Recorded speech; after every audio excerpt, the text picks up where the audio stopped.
Bienvenue dans votre atelier dessin-peinture. Cette vidéo est consacrée à la gravure sur linoléum. La gravure sur lino fait partie de la grande famille de l'estampe.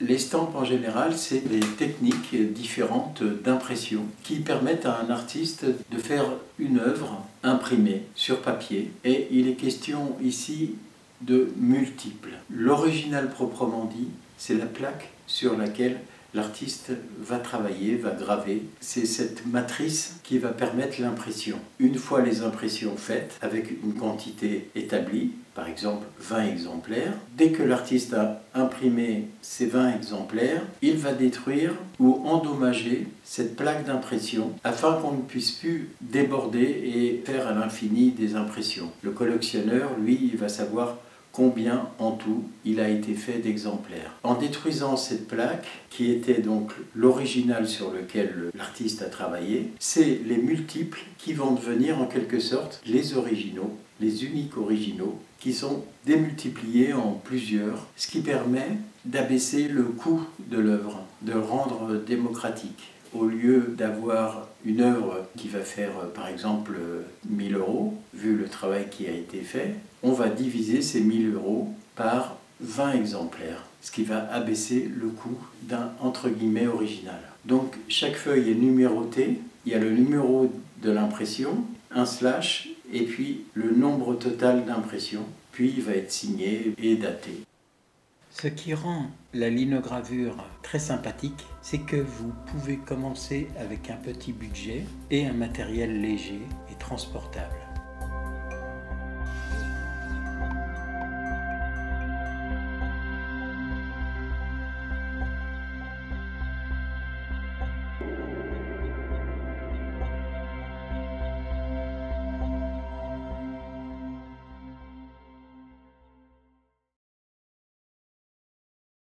Cette vidéo sur la gravure a été divisée en 3 parties.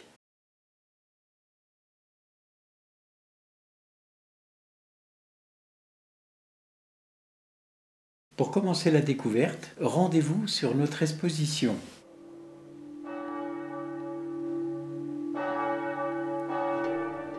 Lorsque nous proposons nos différents travaux au public, nous essayons, ma femme et moi, d'offrir une gamme de prix la plus large possible. Tout le monde ne peut pas acquérir un original.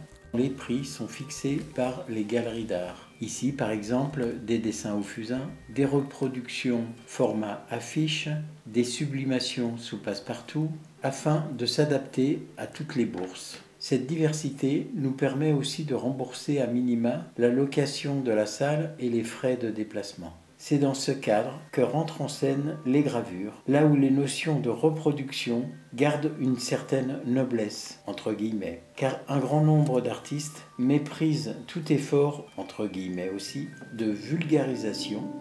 Quand, entre guillemets, le monde de l'art méprise un peu le public qui n'a pas de moyens et qui lui fait sentir, c'est pas très malin parce qu'on s'est coupé au fur et à mesure d'un large public. Ce côté élitiste, pour moi, est insupportable. Beaucoup de gens n'osent pas rentrer sur une exposition, ils pensent que c'est pas pour eux. Lorsque je suis de permanence sur l'exposition, la gravure me permet d'occuper mes temps morts et c'est également un prétexte pour entamer une conversation avec les visiteurs. Il vous faudra du linoléum dans lequel vous allez graver votre motif. Il vous faut des outils tranchants, peut-être une pierre à aiguiser. Il vous faudra reporter votre dessin avec par exemple du carbone, quelques outils pour l'ancrage, donc une plaque qui peut être du verre, ici une plaque de métal, un rouleau encreur, de l'encre typographique, une spatule, sans oublier du chiffon ou des papiers absorbants, et puis des belles feuilles, si possible du papier de cuve pour mettre en valeur vos impressions. Toutes les histoires commencent par un dessin que nous allons reporter sur la surface du support à graver. Sur cette matrice, la maison se situe ici à droite et si je l'envoie pour l'impression sur ce papier, elle se trouve à gauche. L'image est inversée en miroir. Je vous conseille, à l'échelle de votre plaque d'impression, de faire un croquis de la composition de votre dessin, de le calquer en imaginant comment vous allez interpréter le dessin pour qu'il puisse être gravé, donc avec des hachures, etc., sur un calque, pour pouvoir le retourner et le reporter donc sur votre linoléum inversé en miroir avant de le graver. La feuille de carbone est située entre votre dessin et le linoléum. La pointe d'un stylo donnera la pression nécessaire. Ici, le carbone est de couleur claire. Le dessin est scotché sur le bord du linoléum pour faire charnière. Pour inverser un dessin, vous pouvez utiliser la lumière d'une fenêtre. Si vous en avez une, vous pouvez utiliser la table lumineuse ou inverser l'image sur l'ordinateur, puis imprimer le motif.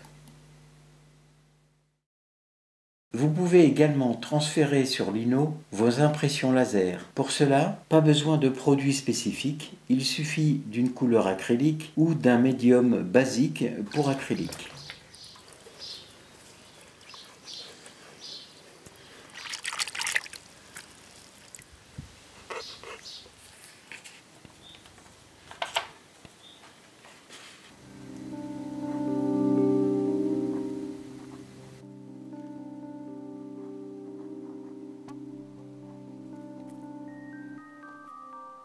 Une fois le dessin reporté, vous pourrez noircir les masses et les détails au feutre pour rendre bien lisible le futur travail de gravure.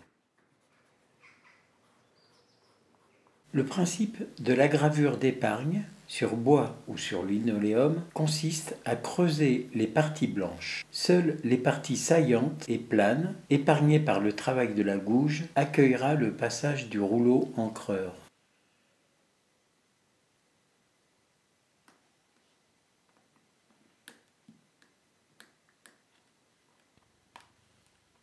Voici agrandi l'épaisseur d'un lino. C'est en coupe. Et donc avec mon outil, je vais le pencher et couper en oblique comme ça. Puis, dans un deuxième temps, couper en oblique comme ceci. Avec le couteau japonais,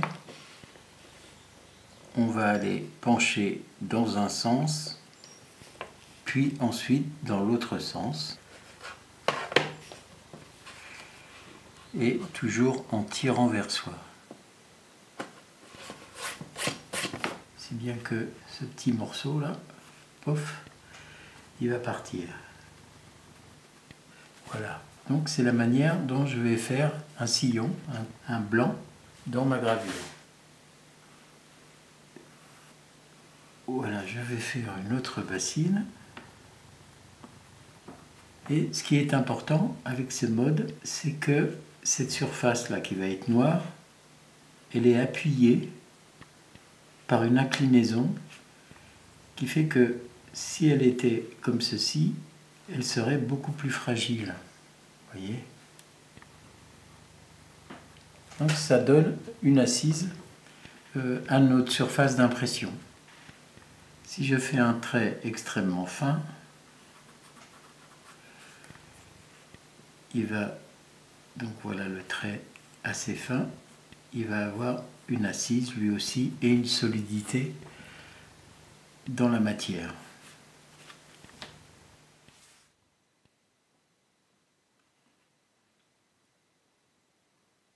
C'est un travail de patience qui peut se trouver laborieux et long selon la quantité de détails. Donc on va creuser le lino avec des outils tranchants, comme celui-ci qui est plus traditionnel, qui est une lame de métal qui a été aiguisée sur le bout, ou un outil comme ça qui est moins conforme mais qui peut servir également. Ou alors vous avez des outils qui forment un V dans leur découpe et qui vont directement creuser de cette manière-là en V vos sillons. Puis vous avez aussi des gouges qui sont rondes pour enlever de la matière à l'intérieur des blancs. vous trouverez des gouges plus ou moins larges pour fabriquer vos sillons. Celle-là est particulièrement fine, elle fait un V tout petit pour faire des finesses. Pour utiliser le couteau japonais ou canif, on vient vers soi. Donc celui-là est sensible et on peut gérer les deux bords d'une entaille. Pour ce qui est de la gouge, on ne tire pas vers soi, parce que là c'est pas très pratique dans ce sens-là. Et le moins dangereux, c'est d'avoir une butée comme ça sur une planche, parce que la main, il vaut mieux qu'elle soit ici. Il ne faudrait pas qu'elle soit là, parce que si on ripe, hop, on peut se blesser. Donc on pousse et on va d'abord détourer une forme.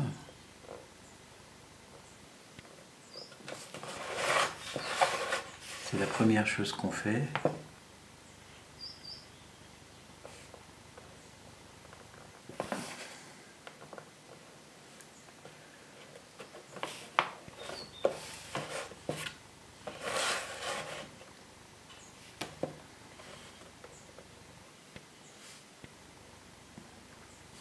Voilà, toutes les formes ont été détourées.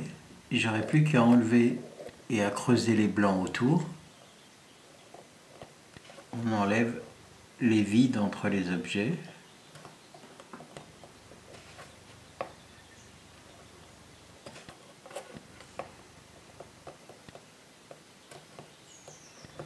En faisant attention de ne pas déborder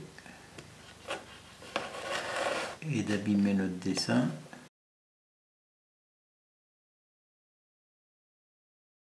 Le linoléum est une matière souple qui a remplacé le bois pour la gravure. C'est une matière tendre, plus tendre que le bois, plus facile à graver. Et à l'origine, c'est un revêtement de sol.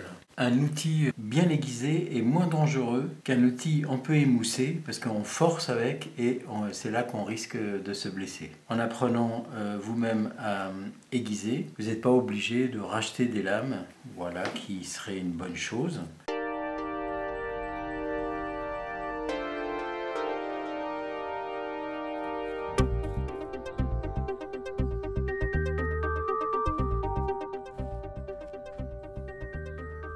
Après le contrôle d'une première impression, il est fréquent de retoucher sa gravure.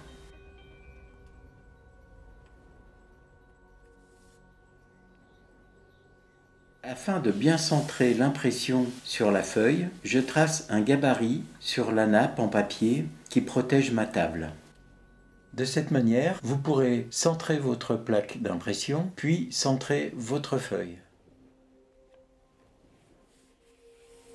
Nous avons aujourd'hui trois sortes d'encre typographique. Une, celle qui est la plus traditionnelle, la plus ancienne, qui est à base d'huile, mais une huile qui n'endommage pas le papier, qui ne pénètre pas dans le papier. Donc là, c'est d'huile de lin. Vous avez aussi une encre typographique qui est à base d'huile, mais qui est diluable à l'eau. La commodité, c'est d'au lieu de nettoyer à l'essence notre encre, comme pour celle-ci, on va pouvoir nettoyer nos outils avec de l'eau. Mais sachant que ces deux-là sont très lentes à sécher, ce qui est un avantage quand on travaille et quand on manipule l'encre, qu'il ne faudrait pas qu'elle sèche sur nos outils, sur notre plaque sur laquelle on étale l'encre avant d'imprimer. Cette autre dite encre typographique qui elle est à base d'eau, à base acrylique, mais une acrylique qui ne durcit pas trop rapidement et qui permet de rester meuble suffisamment longtemps pour pouvoir travailler et faire plusieurs tirages. L'avantage là, c'est donc qu'on peut aussi nettoyer à l'eau nos outils. Elle va permettre un séchage très rapide de nos éditions, de nos gravures. Pour l'ancrage, on dépose une petite quantité d'encre typographique sur la plaque que l'on va étendre avec la spatule, puis avec le rouleau encreur, afin de créer un film régulier et pas trop épais. On croise les mouvements.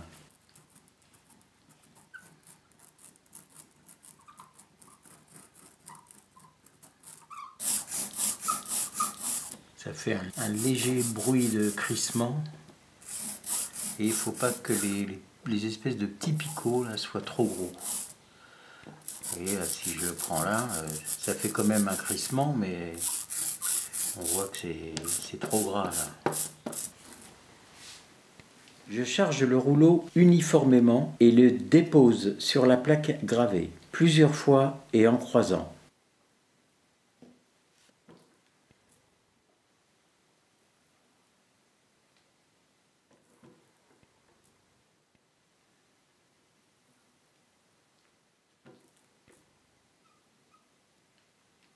J'insiste sur les angles et sur les bords, souvent mal ancrés.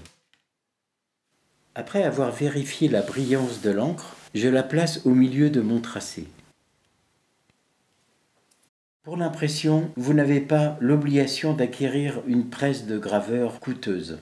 Je caresse délicatement ma feuille sans la faire bouger avec un piloir en os. C'est ce que j'utilise personnellement. Je vérifie l'impression en soulevant la feuille côté par côté. Le tout, c'est de ne pas en mettre trop épais. Tout d'abord parce que ça va sécher trop lentement. Et aussi, je risque de boucher les sillons un peu fins. Pour éviter que la plaque d'ancrage prenne la poussière, vous prenez une boîte en carton d'un emballage quelconque. Comme ça, vous n'allez pas retrouver des poils ou de la poussière dans votre couleur. Pour exercer une pression sur l'ancrage et la feuille, vous pouvez utiliser une cuillère en bois, une cuillère à soupe en métal,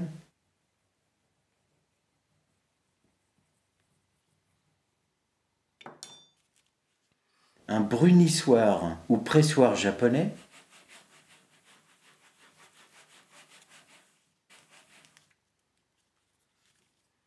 une pièce de caoutchouc et j'utilise un piloir en os et avec la pointe arrondie, je peux aussi gaufrer le papier.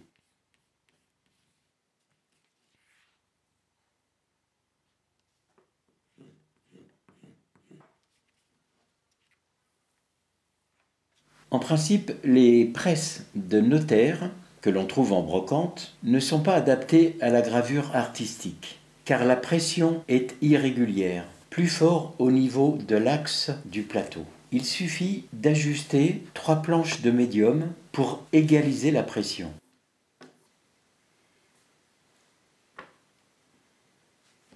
Une planchette sous la gravure et 2 au-dessus.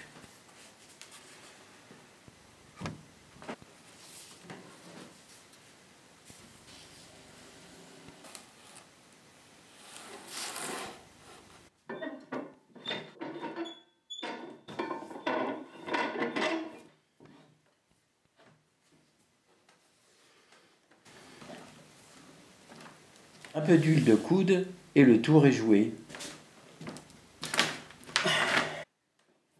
L'impression est belle, mais le format est limité.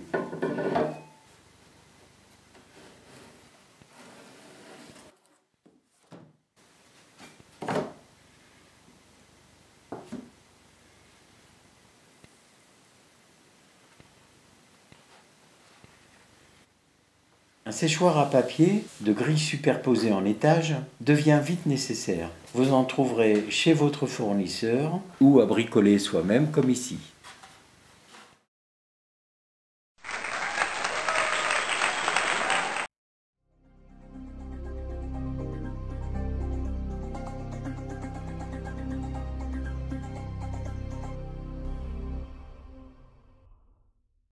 Cet atelier dessin-peinture est le vôtre, dédié aux jeunes débutants et aux étudiants en arts plastiques souhaitant rencontrer les pratiques picturales historiques supplantées par le postmodernisme dans les écoles publiques.